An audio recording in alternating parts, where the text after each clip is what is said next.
Very good evening to you. Thanks for joining us on Late Night Talk today. My name is Kofi Bartels. It's great to be here, and hope that you've had yourself a wonderful, wonderful day, like I have had.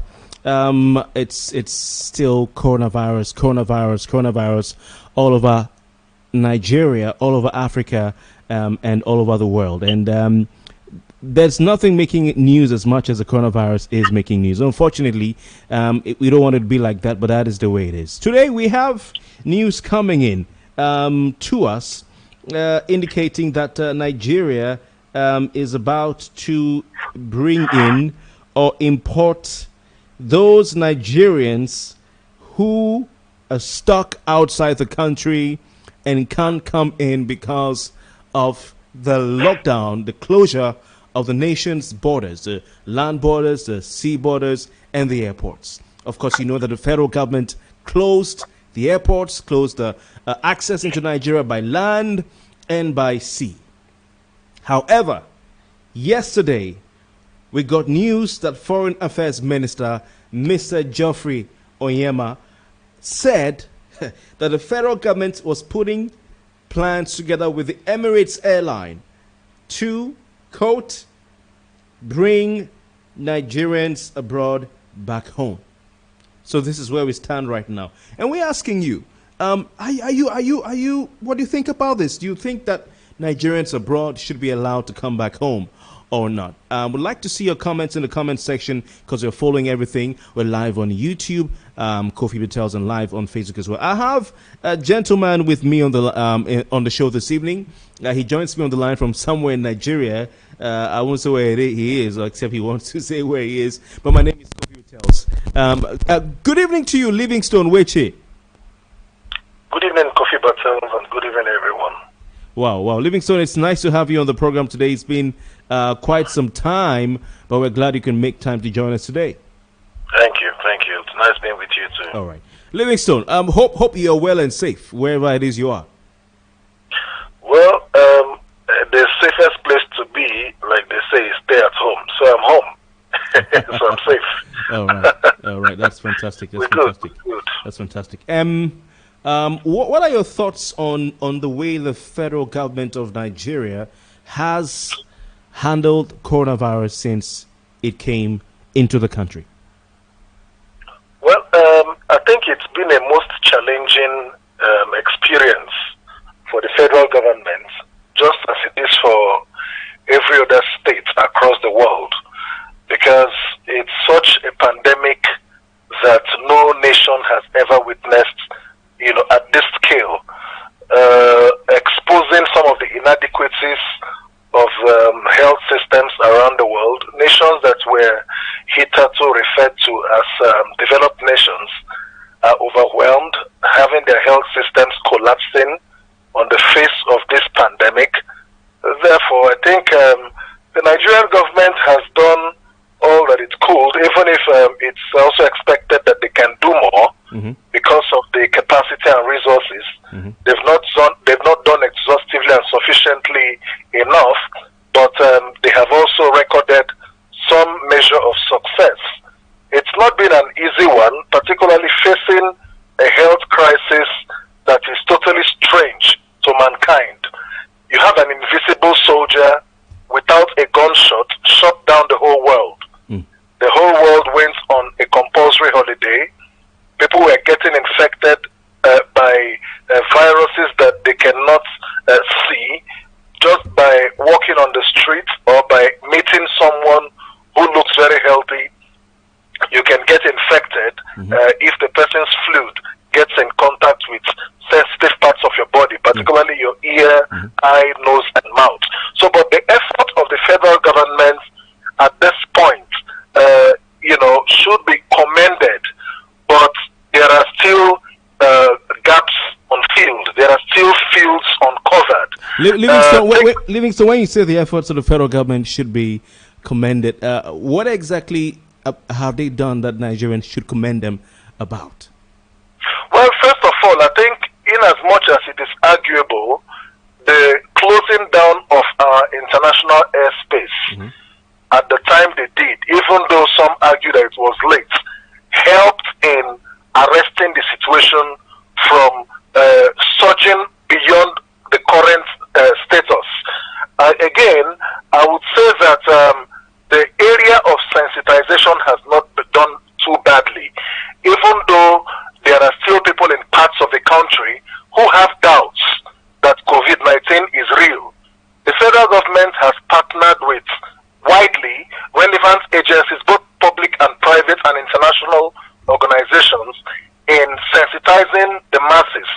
You recall that before recently, we did not have lockdown in the epicenters, but you also would not rule out the fact that the action of the federal government in shutting down Abuja and Lagos and Ogun helped in arresting the COVID-19 to the extent that it has done. Now, it has not been a total success story, but largely you see that the action, though a very difficult decision, I believe, that they had to take, has helped in curbing the spread in the pace at which it should have gone, given the level of communality or communal living. Oh, so you're saying the federal government's efforts have helped in curbing the spread, making sure it doesn't go beyond, what it has gone right now.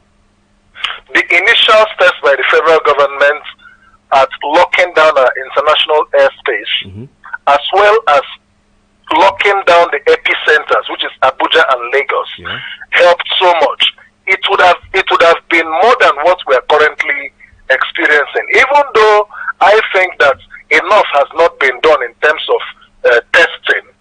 But so far, the results that have been achieved cannot be delinked from those initial efforts by the federal government. So what about testing do you have an issue with? Yes, the area of testing that I have an issue with is the area of the current pace of community spread. I think that when you lock down a state or lock down a city, there should be mass community tracing and rapid tests backing it up to ascertain the level of spread. Because from what we see, the indicator of one of the indicators of community spread is areas where positive cases are emerging in the course of community tracing. Take, for instance, if you stay in Abuja, if there is a high rate of positive cases around Mpape, for instance, and then you do the same level of trace in Gadua axis, you realize that it is higher in terms of positive cases around Mpape. More concentration will be focused on Mpape axis. Livingstone, maybe you can use some, Port Harcourt examples. Which one is Mpape? Okay. Sorry don't about that. mind. But go on. If, for instance, you have, you do mass community trace or community search, house-to-house search, like it was done in parts of Lagos and parts of Abuja, in Port Harcourt, for instance. Because as a digression, lockdown does not mean lockdown and nothing is happening. Lockdown should mean that upon lockdown, there should be massive or vigorous, or you call it aggressive community search, house-to-house search, tests. Once you lock down, within a particular period, we understand that within the gestation period for this virus to manifest is between, is it 14 to 21 days or thereabouts? Okay. Now, during that period, it's expected that house-to-house search should be conducted, and those who manifest certain symptoms of the virus or of the infection should be tested on the spot. That will help in identifying hotspots of the spread of this virus. Remember, we have a category called the asymptomatic, who spread the virus without knowing. And that is the most deadly category of the infected class of people. Okay. They infect others who begin to get symptomatic, but they are yet asymptomatic. So in the course of lockdown, you go about testing these people, because we cannot reduce the indication for virus infection just by the symptomatic people. You test everyone within, because if in a household, for instance, you're able to get a positive case, within that community, you should be able to have a reasonable search of contacts that may have come in contact or in touch with that particular infected person, so as to give you the guarantee that you have been able to arrest the spread of the virus. But if it's just a quick lockdown and no community vigorous search and the rapid testing taking place, it will not help, because this is into a community spread. Okay, so you are talking about community spread. Some say we've entered that phase right now, and this is where Yes, even the Commissioner for Health, I understand, in River State, Professor Chike. Yes, I understand he made a statement a couple of days ago that in River State, the virus infection has entered into the community spread stage. I think that was owing to the third case that was recently identified in River State, most unfortunately. So that is a stage where it moves from the urban centers into the suburbs and rural areas and the highly densely populated settlements. And once it gets to that stage, if you don't manage and arrest it quickly, it gets into an explosive condition where you get overwhelmed and then you're unable to manage. So it is important, because of the efforts of the River State government, which I think, subject to multiple interpretations, those who believe that the government has been high-handed or not. What do you think? What do you think? What's your own view? You think they've been high-handed? No. My own view is that the government took a desperate step. Yes, because their priority was saving life first, that we needed to be healthy. So I think the government was very right in its approach, although with some lapses, which is understandable. Yes, I think they took the appropriate step, because as a Rivers person, bipartisanly, I have the desire that every member of my family, my friends and loved ones, my partners and colleagues should be healthy. This is not a political opinion issue. It's a question of life and death. So I think the government must be commended for the step they took. That's in River State government. But they need to address the shortcomings of some of their decisions. So what shortcomings are you referring to? The shortcomings. Yes. Now, some of the shortcomings I refer to here is the question of the hunger in the land. Okay. And then the mode of enforcement. Some of the security enforcement, the level of human rights abuses that have been recorded have not been encouraged. I believe that the River State government will also frown at that. And then the market spread. People were made to lock down without sufficient arrangements being made as to how markets, can be accessed. Okay. We take a leaf from the River State is a peculiar state, no doubt. Right. But we take a leaf from what has happened in other states, where you have the decentralization of certain markets so as to create space for people to be able to also access essential commodities. So it is important that they look at that area so that while we are remaining alive in our homes, people can find little things to eat.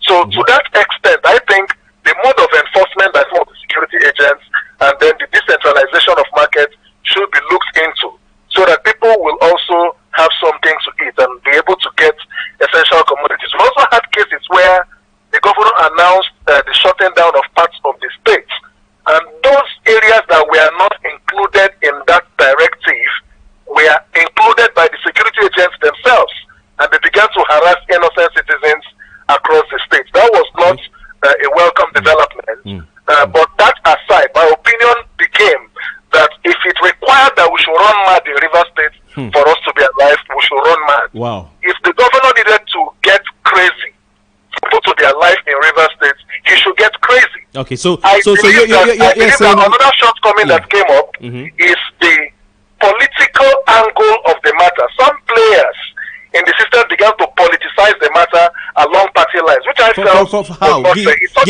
Give us an example. This is River State you're talking about. You're saying some players in the so who are you talking about? What was said? No. I wouldn't. Okay. Because we need to know where you're coming from, Livingstone, Wechie. No. You won't compel me into name calling. No, we're not saying you should get into name calling. I'm just saying, who are these, or what was said, so people will know where you're coming from. That's all I'm saying. No, I am coming from the public opinion space. What played out under the watchful eyes of everybody. Okay. Right on the social media, you could even have some of the events that took place, some of the narratives people were selling out on the social media, indicated that they began to play partisan politics with such a pandemic that affects the life of everyone. I like the partnership that the federal government is beginning to initiate with the River State government, beginning with the visit of the NCDC Director General to River State. Okay. When he visited the governor and commended the efforts the state government had put in so far. But I also wish that the NCDC should facilitate moves in concert with the River State government to set up test centers across River State. We need test centers across River State.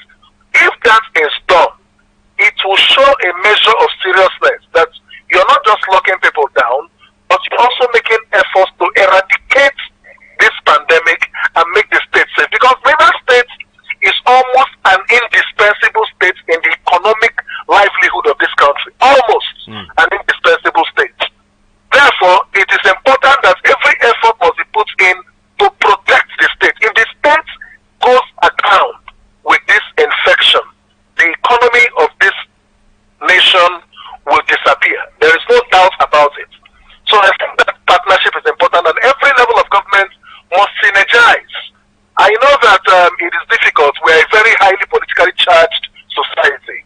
But you see, you cannot rule out synergy, just like what plays out in the United States, that is topping the list of the most infected country with the highest rates of infection and death rates, where you have the various governors of the more than 50 states or so of America holding meetings and coming into reasonable agreements with the president as an effort towards saving and recovering America from this death trap it has found itself in.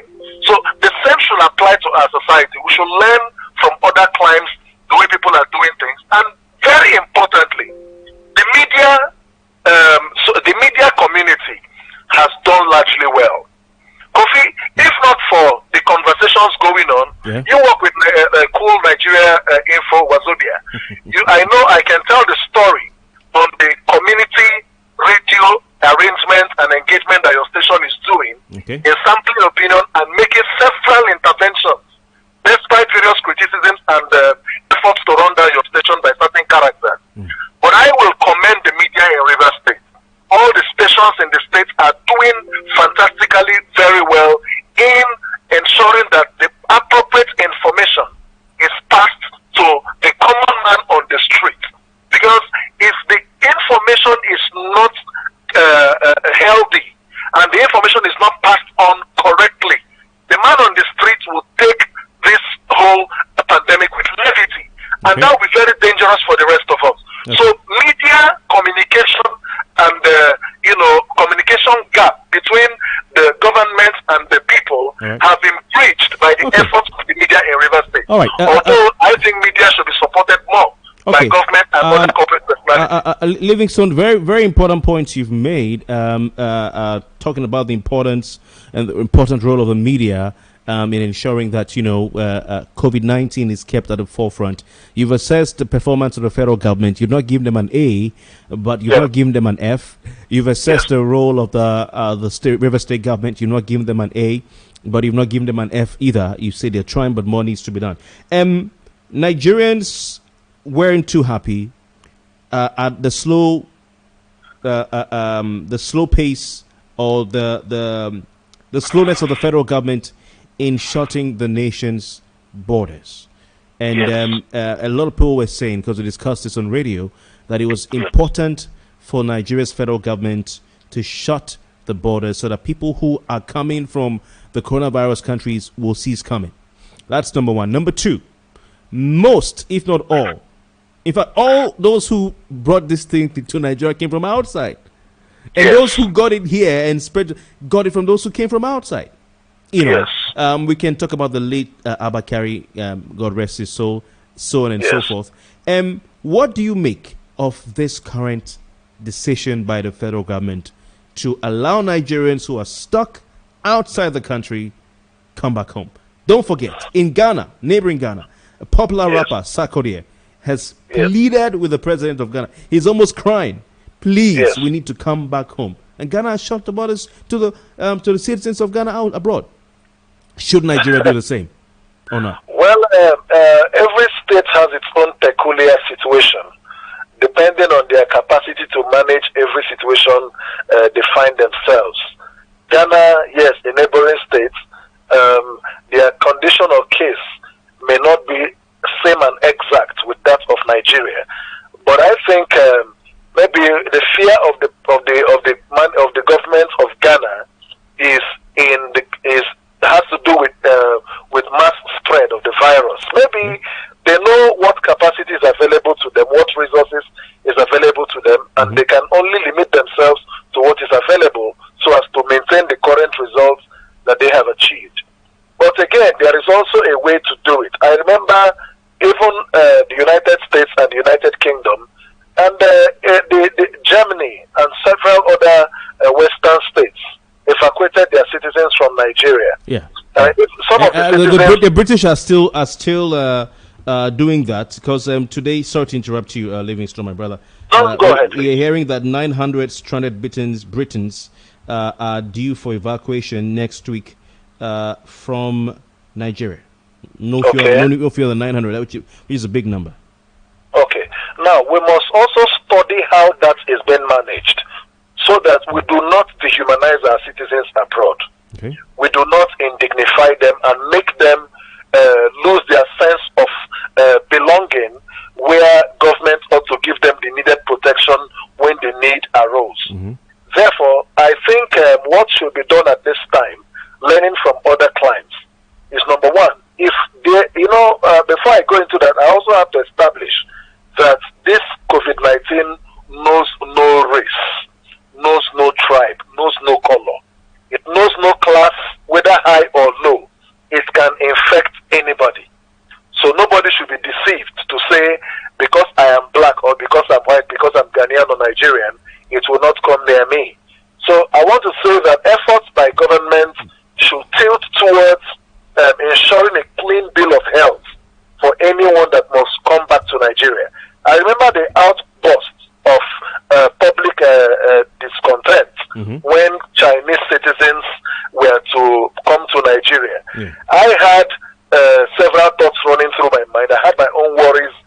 I was very curious what they were coming here to do because of the belief that China was behind this virus and so on. So you remember people had their worries. But I understand that immediately they arrived in Nigeria, I think 14 of them or so were all quarantined. I don't know if they've been discharged. Okay. I don't have the current information, but they were all quarantined. Now, Nigerians coming from abroad, there is a diplomatic communication between Nigeria and allied nations. Okay. There should be such an engagement and communication line where these Nigerians should be subjected to tests to ascertain their health status as per COVID-19. When that is done, government must have a provision for returning Nigerians. They have to create that space where upon return, if we don't have a rapid test system in Nigeria, then they should be made to be isolated within a government facility during the period required. So this you're talking about forced isolation. No. It's not forced isolation. I mean, they don't have. Do they have a choice? By what you're saying, do they have a choice? Kofi, even in the United States, where some military ship were infected, there was a government instruction that nobody must leave that ship until the ship. Yeah, so that is forceful. I mean, they don't have a choice. Definitely, it's a pandemic. They're under arrest. It is a pandemic. Yeah. That is why you are forced to stay at home, and if you breach it, you're charged for court because there is an extant law that makes breach of that directive an offense. Okay. It's called the Quarantine Act. Yeah. So it's because it's a pandemic. You know, in a state of emergency, some rights are suspended necessarily for the protection of public interest. Okay. For the protection of the public. So there should be an arrangement where returning Nigerians should either you call it quarantine or isolation, but be kept within a government-controlled facility. I know government may be crying of the lack of space, but you see, I know that also in some countries, hotels have been volunteered for isolation. So government can equally, since every lockdown, there can be a policy to that effect. Government taking over certain facilities to isolate these people with an arrangement to decontaminate such facilities after now. Okay. So there should, if there is no such policy, then government should instead shape, such a policy. It's for public good. It's for public health. Livingstone.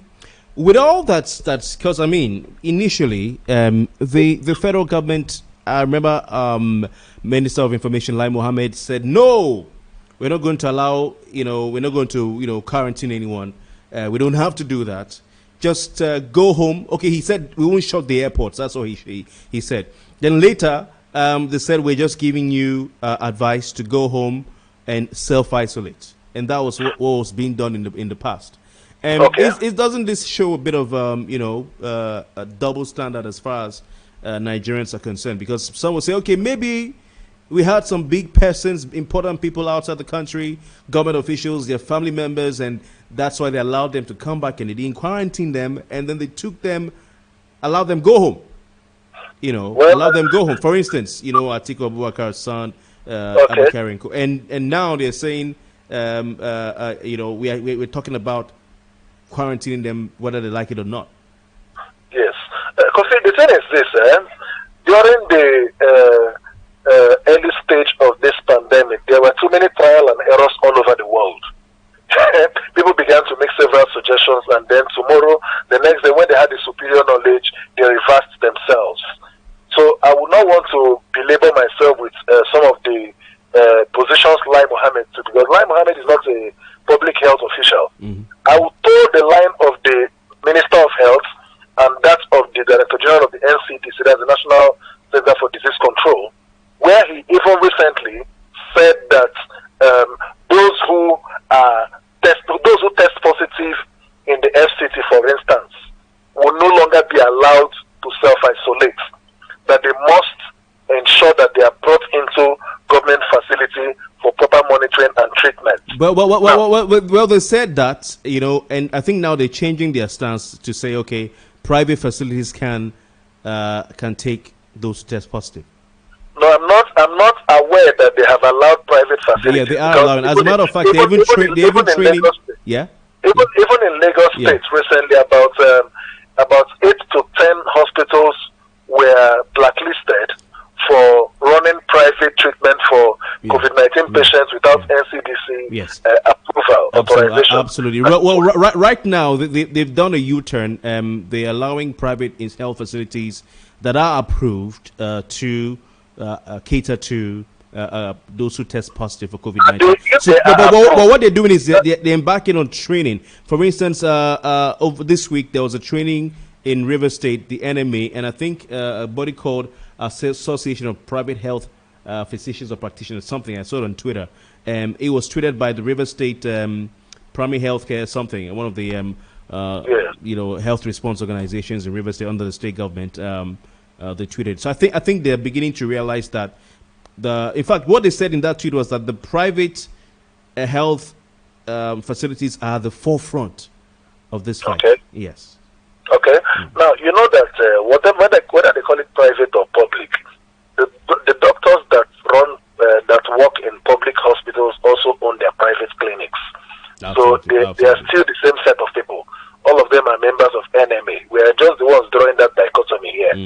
But the thing is, I think there is a standard by WHO for any particular place to qualify to manage the COVID-19 patient. So if they are able, as a way of expanding space, to identify medical facilities owned by private practitioners that can run the management of COVID-19, I think it is also a welcome idea. Because if you don't do that, government will be overwhelmed too soon. Remember, there is a new development that it's entering into the community spread stage. And we're already getting reports of explosive daily updates, courtesy, community spread. And if these measures are not taken quickly, it may hamper the efforts of government as well as overwhelm them. So I think it is important that if approval must be given, government must not compromise any standard required or any qualification required for such a center to qualify to manage COVID-19 patients. It's very, very important because you have a lot of quacks around the places. Absolutely. You have people who are already advertising cure for COVID-19 here and there. And then the training area you raised. And I remember that just yesterday or today, the news came up that 40 medical practitioners in Nigeria are already infected. These people are laying down their lives to save others. We know what we went through during the Ebola crisis when medical practitioners, died, under circumstances that, should worry all of us. So at this time, part of the measures should include things to be done to protect the health of the health and medical worker. Because in expanding this capacity, if the health of the medical and health worker is not protected, if a medical worker is infected and is treating a COVID-19 patient, it spreads. It spreads. I also think it's commendable the news from the SGF was Mustafa that they have already reached some understanding with insurance companies that insurance is now available for all medical and health workers that are involved in this fight against COVID-19, which is a fantastic, update. And I think they should guarantee same and come up with a policy document assuring medical and health workers that now you are safe to practice. But you see, if we don't stretch further to ensure the safety of the medical and health workers, as well as ensure that the standard required in approving medical centers for the treatment of COVID-19, we don't ensure compliance to those standards, then we will be on our way to the abattoir. And that will be very dangerous for us. Okay, Livingstone, interesting. On the way to the abattoir, you said. Hopefully, we don't get to that point, because that word is what is reserved for those who are being slaughtered, animals who are being slaughtered. Livingstone. So before I get to the next point, if you're listening this evening, I'd like to say a very good evening to you. Thanks for your time. Thanks for joining us right here live on Facebook and on YouTube. Late Night Talk with me, myself, and I, Kofi Bartels. Public affairs commentator Livingstone Wechie. I wanted to ask him something else, if he's added that title to his list of titles, but let's keep it simple for now. I'm sure he would like that very much. He joins us from somewhere live on the phone in Nigeria. We're taking your comments on Facebook. Federal government says they're working on plans to airlift Nigerians who are stranded all over the world back home. Basically means they're coming back to Nigeria. And some of these countries are countries that have been struggling with the coronavirus. We're asking for your thoughts. Do you want them to come back home, or should they stay where they are? Make everybody answer in Papa name. Okay, Tari Abel says it's a good idea. Let them come and see what we are seeing. And Tari has a lot of replies here. For instance, Bambi says, Tari Abel, you say, and Terry is replying to Bambi. He says, I beg, they should come be no be our people again. Interesting. Adebaye, Daniel Wanato, good evening to you. Adebaye says they should not return. No need. This place is not safe as it is. Okidika Innocent says, good evening, Kofi. It's nice having you online tonight. Thank you very much. I appreciate your watching as well. Chucky King, good evening to you, Chucky. Chucky says, I beg, make them remain for there. We know fit add more salt inside injury now, I beg. Remedy, Kwenye says, I agree with most of what our special guest, Livingstone Wechie, has touched on tonight. Remedy, thanks for your comment. Says the federal government just has to address the welfare of Nigerians. Thank you very much, Remedy, for your comments. Totally appreciated. Joseph Ini says, for now, we have to stay safe. Are you saying that they shouldn't come? Joseph Ini, I'd like to know that they should stay where they are. Says COVID-19 knows no tribe or personality. Okay. I'd like to say good evening to okay, Bambi, you want to call, but it's your airtime wants to disgrace you. Okay, Bambi, you drop your number. All right, drop your number here, and I will call you. Good evening to you, AB Bozimo. I don't know where you're watching from, but nice to know you're there. Joshua Rogers as well. Good evening to you. Livingstone Wechie, you've heard from fellow Nigerians who are saying they should remain where they are. Remain where they are. Livingstone, I'm sure you understand why some of these people are having these feelings. Yes. That people will come in. We don't know. We're not sure. Our health sector, our government, a lot of complaints. And let's deal with the one we have here first before we bring those ones. So what do you say to these people who are making these comments online? Well, I understand their worries. I understand their fears. The average impression is that anybody coming from abroad is already bringing in COVID-19. But it's not totally correct. Okay. I see what's it called? The people who were quarantined coming from Kano, Gombe State into Adamawa were quarantined on account that they are coming from the supposedly epicenter of this pandemic. I remember also the governor of Ebonyi State, Umahi, saying that Ebonyi people who are trying to come into the state should remain where they are until this whole thing, dies down. So you can see that those who are saying Nigeria should not come back are not totally on their own. There are governors who are already, looking at it that way. I understand, but you see, these people are Nigerians as of right. They are not aliens, and government will not be fair if they block them from, staying or from coming back to their country, their fatherland.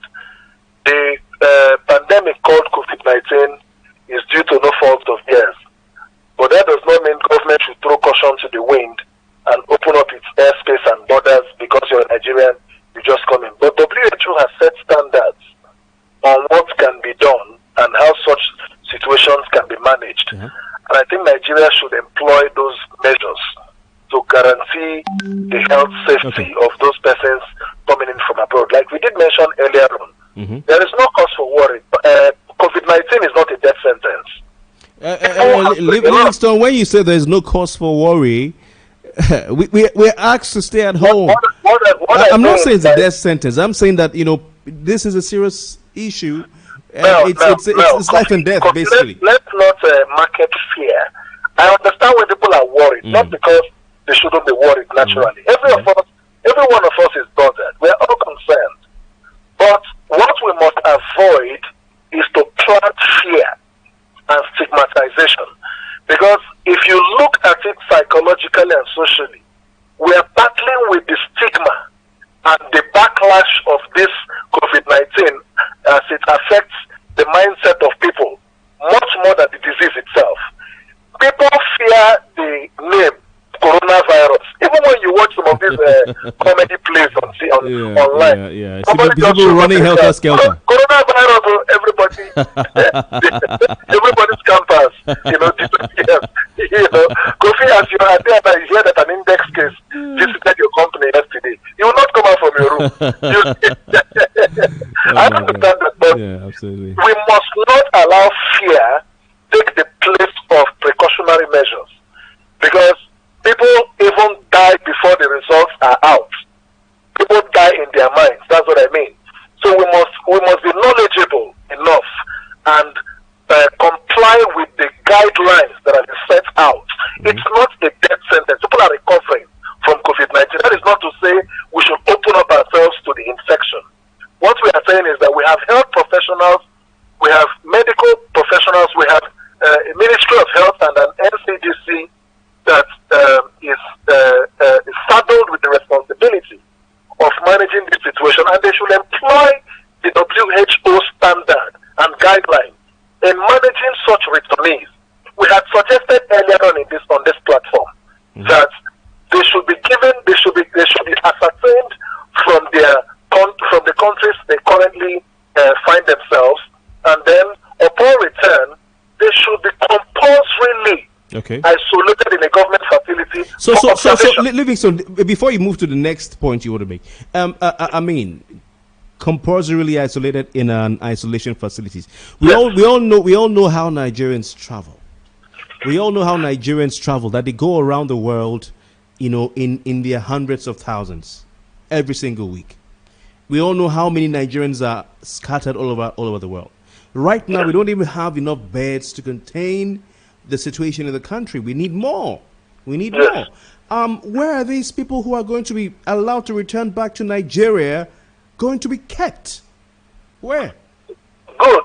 The government, they say there has to be provision for these things. When you are greeted with an emergency situation, there should be emergency arrangements. You must treat certain developments that were due to no fault of yours as a matter necessarily before you, because government has already pledged to protect life and property. So they must go the whole hog to ensure that they give that protection, to deserving citizens, as it were. So let's say that maybe we did not plan for this, and suddenly we have found ourselves in this situation. We cannot say that we don't have places where these people can be kept. Arrangements can be made. These people are not a double part or a half part of Nigeria's population. But because we are faced with the pandemic, what if they are currently in Italy and the Italian government has given a directive that any non-national in their country that does not live within the next 48 hours should be declared hazards to their own countries. Livingstone, I think you and I know that can't happen. No, don't say that they can't happen, because this whole pandemic is pushing countries to the wall. Where even Donald Trump has signed an order yesterday stopping forthwith migrants from coming into America. Yeah. You don't know what the next step may be. So I mean, Nigeria could say we're not accepting anyone in, and so where would the plane land? No. If Nigeria is saying, but they can't say that to their own nationals. They can't. No, they can't. Okay. They can't say that. I'm putting to that Italians, no country will want to expel anyone at this time. You know, it's against. I didn't get you. Okay, so you are saying we don't have a choice. What we are saying here is that it is an emergency situation, and it should be greeted with desperate measures. Like they say, desperate circumstances require desperate actions. So if we have found ourselves in this situation, we cannot now treat Nigerian nationals who are trapped abroad as though they are no longer part of us. Because, as it were, you cannot say here to say they are all COVID-19 patients and positive. If we could allow people from China to come to Nigeria who don't have citizenship rights, why won't you allow your own bona fide citizens? No. But those who came, those who came. I'm not disputing what you've said. But those who came from China came to help. The health workers who came to help us. Yes. They help. We're saying the same thing, that the airspace was opened up for them to come. And they're all COVID-19 negative. Why are we demonizing people who are abroad? No. Okay, let me repeat the question. I'm asking you. What this whole thing is leading to? Yeah. Because we cannot give an excuse to say we don't have space, therefore they cannot come back. I think that is not fair. So where will they be kept? I'm just trying to look at other sides of this. We made a suggestion earlier on. Yeah. If government is lacking in space, okay, and we don't have a place to keep them, all our hotels in these states that have international routes, all the hotels are shut down. All the universities are shut down. All the schools are shut down. Hostels are shut down. We can convert some of these places as a matter of national policy in making arrangements with the business community to take over some of these large hotels for isolation purposes. By force? By force? Donated. Sorry? By force or voluntarily? No. We can liaise with the business community. Okay. All right. The government, that's why I said in concert with the business community. Okay. They can liaise with them. Okay. And I think it's in the interest of the business community that this pandemic is arrested. I'm not saying by force. How many people do you expect to, would you guess? What would your guess be? Will be coming back if Nigeria opened its airports again? And let's say they say, okay, all planes come to Lagos. When they return, they are not coming to permanently reside in these facilities. If they return and they are tested on the spot, within 3 days, 4 days, the results are out, they'll be discharged. Hey, they come back in batches, mind you. So they are returning in batches. So you are thinking within 3-4 days. Are you not aware, Livingstone, that this testing of a thing should not be rushed? I know in Anambra State, they were boasting, that the government of Willie is working, was able to, treat and discharge a COVID-19 case or positive case in 5 days. And I was trying to tell a friend of mine, that, see, this thing needs not be rushed, because I've observed what's been happening in countries around Africa that have a similar scenario, and they were advised to not allow people who are tested negative go like that. So they kept them. I have someone I know who was kept for another week and tested again. So you do test, you do retest. So this 3-4 days you're talking about, I don't know how feasible it is. No, whatever period or timeline that is medically necessary, there has to be an arrangement. And I think also the government may also need to work out the data of the number of Nigerians that want to return back home. Okay. Once that data is determined, it can help them as a working document to make arrangements to this effect. Now, there has to be a medically, there has to be a medically acceptable pattern that should determine how long this person should stay. So that your 3-4 days may not be feasible. No. I just use that. That's why I said any number of days or timeline that is medically approved. Mm-hmm. Yes, I'm not a medical practitioner. So okay. So I want to paint the picture for you, Livingstone. So, and we have. I'll ask you how many people you think will come back. Let's just say 500,000 or 400,000 or 300,000. Let's just say 100,000 Nigerians come back. Let's say 100,000. Okay. Well, these 100,000 will be kept in hotels in Lagos. How long will they be kept? They are coming back in batches. In batches. Yes. Okay. You have that on good account, or you just assuming that that'll be? They can't all come back with one airline now. Of course. And they can't all come back in one day. Definitely it will be in batches. Just like you said, some Americans, some British citizens are being prepared for evacuation next week. Okay.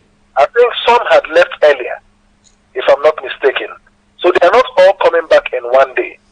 So what we are looking at here is that it must be looked at by those who are in charge of this arrangement to work out the best approach on how this particular deportation, or you call them return back home, can be done.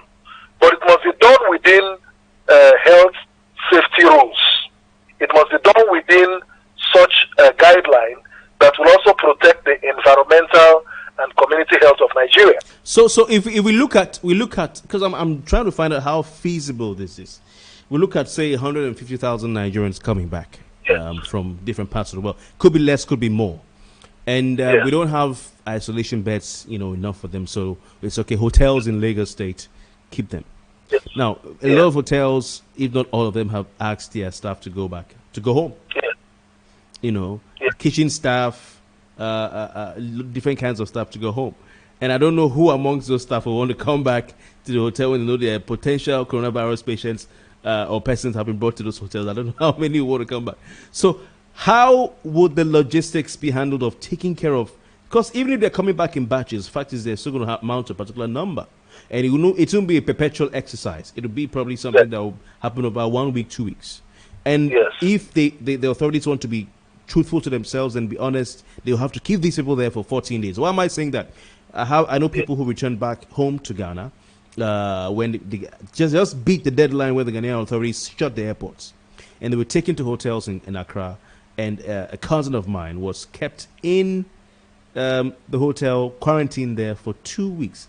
Had a first test, it was negative, they kept her there. Had a second test, it was negative. So they were really sure that, okay, you've done the 2 weeks, go home. And they had to feed them breakfast, lunch, and dinner. Now, Lagos has been under lockdown for a long time, for some time. This is, I think, the third week. Hotels may have asked their staff to go home, their kitchen staff, whoever, to go home. So who will take care of these thousands of people who are coming back? Well, Kofi, you are pushing me to make comments. Yeah. That's my job. You and I are not government, okay? We are only telling government. We've made suggestions that they should liaise with the business community. We've also said that hostels are empty right now. Hostels. There are several. When you say hostels, I'm imagining Uniport Hostel and all that. Yes. You want people who are coming from New York to go and stay in Uniport Hostel? Are they not human beings? They can be upgraded now. They can be upgraded. Are they not human beings? Those who are staying, what's the big deal? You're staying in New York. Are you better than the man in Nigeria? If you die, they will bury you like Adakari. They'll throw you to the ground. Sorry about that. That's not the point. Our dignified and beautiful students in these institutions are living in such facilities. So they may need to improve on the environment of such facilities and make them available for things like this. It's not something that is impossible. You're not using all the universities. You can designate particular campuses and build and improve on them. Make the hostels available for this purpose.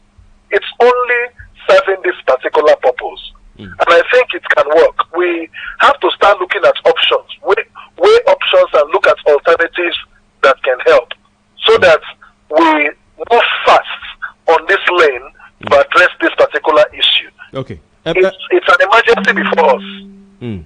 Okay, well, the federal government has said through the Honorable Minister of Foreign Affairs that it will not accept the request to self-isolate by Nigerians abroad willing to come back home. I want to quote the Minister of Foreign Affairs, Mr. Geoffrey Oyema. It says, quote, "We will not accept the request to self-isolate because it will be difficult to monitor them. That is our position." This was made today during the daily COVID-19 briefing in Abuja. So obviously and apparently the Nigerians, some of them who those staying abroad who want to come back home are requesting to be allowed to go home, and they're saying we promise, I cross my heart, sign of the cross, we will isolate ourselves when we get home. So obviously they don't want to be in a position where they'll be dumped somewhere. You know how it is now, my brother, in some hostel or one stadium somewhere and all that. Yes. Kofi, no country is finding it easy right now. No country. No country is finding it easy. So we are still enjoining governments and employing them to rise to this occasion. It's a question of responsibility. You get? It's a question of taking responsibility. We are doing all of this so our citizens who are also in those countries do not get infected and die over there, because they have loved ones back at home. They have loved ones. We cannot now say because they traveled abroad that that alone is a death sentence, and then we refuse them entry on the grounds that we are not able to provide facilities for them. People who are, we've had one or two cases here in Lagos of persons who did not have contact with anybody that came from abroad, yet they tested positive. We've had such cases. There is no travel history, no contact with a traveler or a returnee anywhere, yet they tested positive. So we must expand capacity. We must liaise with appropriate authorities and institutions, because at the end of the day, if we do not give proper management to this and it overwhelms our country, even the business community that we may not want to engage now will also lose out outrightly. It was just today I came across a report. Arik Airline is paying, is having 80% salary cut for its workers and has asked 90% of its staff to go home on compulsory holiday without payment. So you know how that the ripple effect of that type of arrangement and the pending or the looming recession that we'll be facing, in the coming period, if we don't, move very fast to see how we end this and then reopen our economy. All these are geared towards reopening our economy. We should not delay necessary decisions now and then we pay for it dearly tomorrow. That will not be in our interest. Okay, very, very interesting comments made by you, and you're saying basically we all need to sacrifice at this point so that this thing can be contained and then the economy can come back on stream. I'm sure we all need that right now. Yes. Livingstone, your projection. I want you to be a prophet right now, or a sorcerer, or a soothsayer, or Babalao. When do you foresee this whole thing coming to an end? Well, number one, I think it's largely up to the steps we take. If we take the necessary steps today, we can contain this pandemic within a reasonable period. Say the next 1 month, not totally eradicated, but properly contained. If we do the needful now, and part of those needful are the items, the points we have itemized on this platform during this discussion. There is the need to consider the plight of the citizens. People are dying of hunger. As a matter of fact, there is the outcry over there that hunger virus is killing people more than coronavirus. Yeah. I think the frustration is already spilling into the security agents themselves, Nigerians, according to National Human Rights Commission's report. So we need to take steps to arrest this pandemic by taking necessary difficult decisions and putting into context citizens' welfare. There are food banks set across various parts of the country. In Port Harcourt, there are food banks. Some political characters are already bringing party lines into the distribution of individually provided palliatives and so on. Kofi, you may have seen some of them, but the thing is, we should rise very fast to overtake the current ordeal we are faced with. It's a pandemic. We are faced with an invisible soldier, but we shall overcome. Nobody should have the thinking that this is the end of mankind. No, we shall overcome. But government has to show that needed leadership and give the aspiration and inspiration to its citizens with workable plan in place on how this victory will be achieved. Interesting. It's possible. Interesting. Thank you.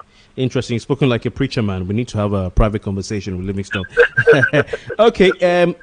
More comments coming in here. We'll read a few of them before we go, because I think we've been able to clock 1 hour. Unfortunately, I've not been able to get some calls from those of you who watch. I don't know whether that's because I stopped calling you and asked you to start calling me. Those who are watching, but we'll see how we can tweak it. Maybe we start earlier than now. I don't know. But if you have suggestions, you can send me a message inbox. If you think we should start earlier or later, 10 to 11, is it 9:30 to 10? We start by 8. But I need you to call to be part of this. Anyway, Imahari says, now we know our government. When we needed them, the government never did anything about their coming to develop Nigeria. Now there's a problem. The government wants everyone to come and die here. I don't I don't want them home, at least for now. When this pandemic is over, they can come home. If you tell the government not to allow them to come home now, people they fear. Kofi, sorry to interject you. Yes, please go on. Do you know that these returnees are not people who are based abroad?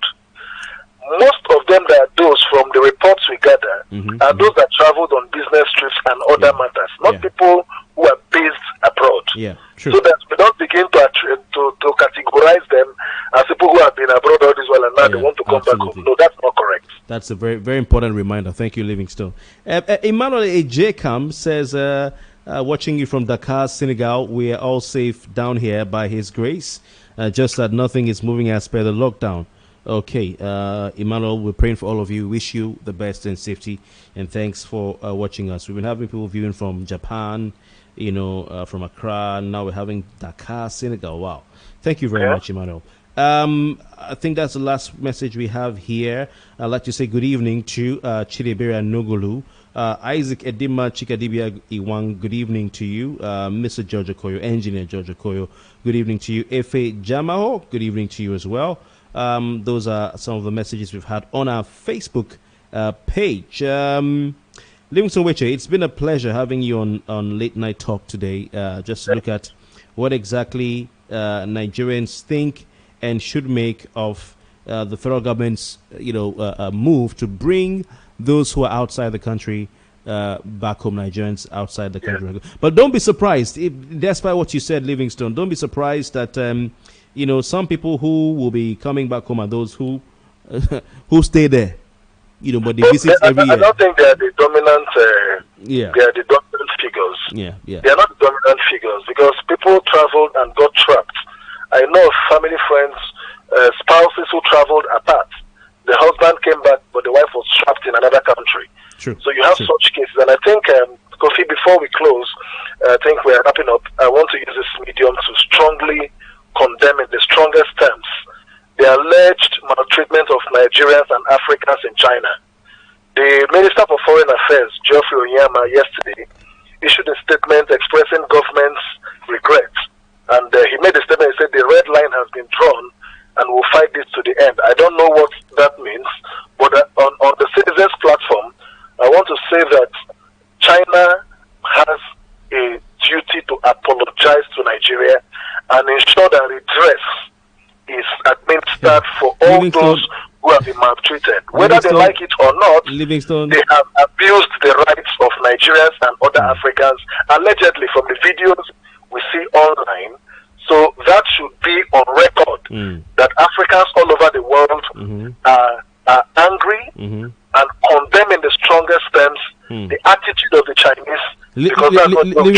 Livingstone, you want China to apologize to Nigeria?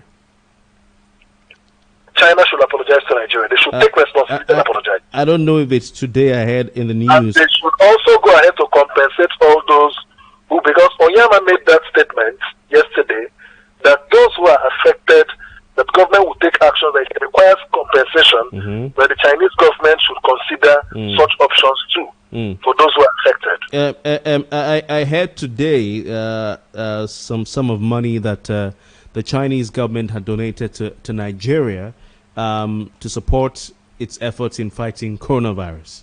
That does not this is the same China you want to say, I apologize, sir. Kofi, we are very dignified people. Yeah. We are not peasants. We are not guinea pigs.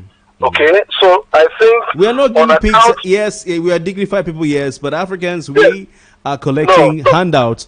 Livingstone, we are collecting handouts from countries like China. And then when they treat us like people who are second-class citizens, we now say apologize to us. Well, I don't want to look at it as them treating us. The right to dignity of human person is an international right. Definitely. And Definitely. every state has a duty to protect that right for every individual, for every human being. Whether you're a Chinese or you are, that is why you have reports on other international platforms exposing some of the rights abuses taking place, whether in China or in North Korea or in any part of the world. Because the right to dignity of human person is an inalienable right. That is not in doubt. That is not in doubt. Livingstone, trust me, I'm not disputing that fact at all. Yes, Kofi, yes, I agree. No. I know you're not disputing that. What I'm saying is, standing on that by itself, China owes a duty to show cause that it respects that provision of international rights instruments. It doesn't matter whether you say Africans are taking handouts or not. I do not fall into the category of those who think Africa should continue on that path. I believe that Africa, in my generation, should rise above that level of indignity and peasantry. So, having said that, I still maintain that the alleged actions which videos online have come to prove to us in maltreating Africans and blacks in China is highly condemnable, unacceptable, and rejected. And China is not a superior human race than the others. So they should do the needful by apologizing to the Nigerian community, apologizing to the African continent. I'm not aware whether the African Union has spoken out on this issue. Unfortunately, if they've not, it will be most regrettable. But they also are charged by this call to speak out against the injustice and the maltreatment and that level of dehumanization and humiliation that China is meting out, because it will be mischievous that China claims to be partnering with Africa, yet treating Africa in their homeland as though they are not part of the human race. Okay, all right. You just reminded us that you're a lawyer, Livingstone Wechie. Thanks for that reminder. I totally agree with you and with what you've said. All I'm saying is that we still always go back to these people for handouts. We go, when they do China-Africa Summit, we go cap in hand to collect. Well, that is sometime last week, the Chinese ambassador to... I agree with you. Yeah. I agree with you, but that is not a justification. Sometime last week, the Chinese ambassador to Nigeria, Zhu Pinjiang, informed Nigerians that it cost $2 million to bring those Chinese doctors, health workers, medical experts who came down to Nigeria. And I'm hearing 40-something million, so we're collecting from them. And we keep collecting. Like we have rightly mentioned, that should now throw a challenge on the level of leadership deficit we have in Africa. There is gross leadership deficit in Africa, and which is why I have wished and hoped, looking forward, to my generation, your generation, to come to the saddle, to come to the point where we begin to change the narrative about Africa and reinvent a new Africa, because we can do that, and that is what the West does not want us to achieve in this continent. But we will achieve it by God's grace. All right. Livingstone Wechie, it's been a thrill talking to you this evening. Totally appreciate your time, your contribution, your expert analysis on point, in what you said today. It's good to reunite with you in this season. Thank you very much for your time. I hope your family is safe, in regards to everybody. Thank you very much. Thank you very much. All right. That's so much we can take with Livingstone Wechie. I don't know if we can take calls from those of you who are watching right now, but if you'd like to call, well, feel free to do that. The number to call is 080-620-99556. I'm just going to type that again. 080-620-99556. If you'd like to talk to me, we have actually past time that we have allotted to do this program is usually meant to be just for 1 hour. But hey, if you can squeeze a call through, that would be great. Before we go, I just want to clear some messages here, and then we're done. I'm asking you basically simply, based on the news that has come and filtered in yesterday, today, that Nigeria's federal government is set to allow Nigerians who are abroad, who want to come back home, return back home. Are you in support of this move? Are you in favor of this move? With the coronavirus still ravaging, other parts of the world, and this virus was not in this country; it was imported into this country by those outside Nigeria. Okay, messages coming here. Daniel Chi Dubem Buje, who I think is not in Nigeria. I don't know if he wants to come back home. Daniel, I'm just pulling your legs. But Daniel, long time no see. Nice to hear from you. Daniel says, I don't believe anyone needs to be mad. Just do the right thing. The problem is we don't have infrastructure to contain this virus. Okay, Daniel should know because he's a medical practitioner. Ukatej Julius Oyet says, beyond the electronic media, we need to sensitize the general public just like they do during their political campaigns. He says, we also need a no mask, no movement policy. That's the cross. We've already knew talking, Julius, because that's happening in Cross River State. He says, it's marks of deceit to allow people who are in a pandemic ravaged country to want to return to a country with no applaudable health system. I would prefer our doctors outside Nigeria should come back and help. Okay, so obviously want those who are outside remain there. Chidiebere Anogolo, good evening to you. Thanks for your comment. I appreciate it. Bishop MD, which is not his real name, was an old friend of my brother of mine. He says, knowledge beats everything. Good job, Kofi Bartels. Wow. Thank you very much. Sincerely appreciate it. Thank you very much. Ladies and gentlemen, we've been streaming live on Facebook, Kofi Bartels on air. That's a Facebook page. Also streaming live on my YouTube, Kofi Bartels. As time goes on, we'll be migrating all we're doing now to another platform, which will be an official platform, which will be a fantastic one, online media platform that will stream everything, and you can have amazing content coming your way, but we're basically talking and giving you an opportunity to talk as well. All right, so please stay with me, support me. If you'd like to sponsor what I'm doing, just to be an angel to me, and I'm not talking about those who are trying to stay afloat. No, please, you have to keep your money for yourself and fun. But if you're a wealthy person, you want to be an angel investor in what I'm doing, support this so we can grow it. We can grow it. With the power of technology, a lot can be done. And if you'll be surprised how I'm making this happen, with the basics. But I need support. I need help. I need encouragement. So if you're out there, you want to be a blessing to me and to help expand this thing so we can bring better quality. For instance, the internet connection needs to be good. We can have better cameras, have a better, sound. But the sound is not too bad, is it? You can send, you can call me on 080-620-99556. You can call me on 080-620-99556.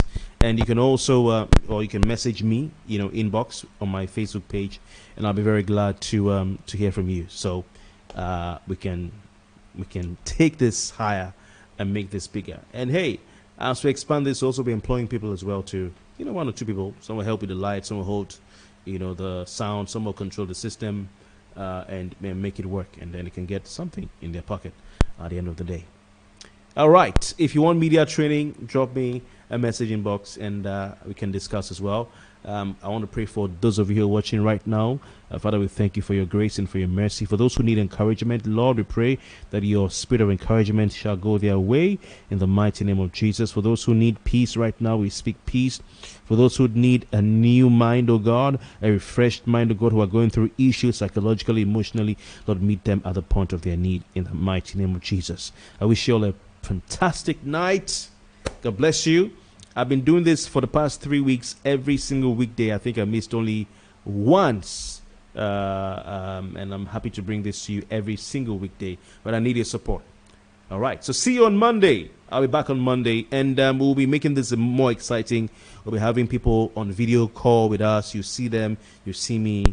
It's going to be wonderful. Trust me. God bless you. Have a fantastic night. Goodbye.